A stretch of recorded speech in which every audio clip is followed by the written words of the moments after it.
سلام، خسته ارائه نباشین. خوش اومدین به کانال خودتون، سرمایه نمیشه حجازی.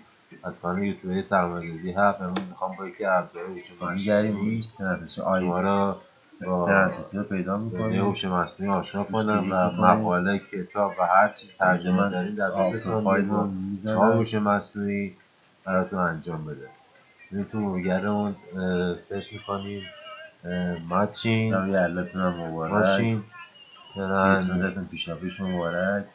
من فایل رو ترنسلیشن لود میکنم، اینطوری تنفسی رو میزنیم، میزنم. میگیم دنبال ماشین ترنسلیشن سب یا کنم به 2 ثانیه ترنسلیتور، بعد کلیک میکنیم روش. بله ترجمه کرد به انگلیسی اینجا برامون من آپلود و فایل رو میزنم. هر فایلی که داشته باشین پی دی اف، هر فایلی که داشته باشین آپلود فایل رو میزنم. به یه فایل 4 از تا قبل هوش آپلود مصنوعی کردم، مختلف: چت جی پی تی، ترنسلیتور کلود، میزنم و 2-3 ثانیه بعد با چت 4 جی پی هوش تی، کلود، مصنوعی مختلف جمینای برام و میسترال.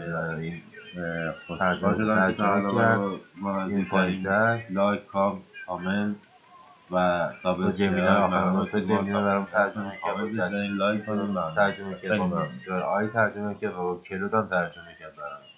ممنون که ما رو تماشا کردید. لایک، کامنت، سابسکرایب. قرار میتونید ما رو سابسکرایب و کامنت بذارید و بگید که درباره چه موضوع بود شما اصلا براتون ویدیو بسازیم. ممنون. شب یلداتون مبارک بباره. کریسمس رو به مردم جهان تبریک میگم. برای همه مردم جهان و ایران سلامتی، رزق و روزی و آرامش آرزو ممنون.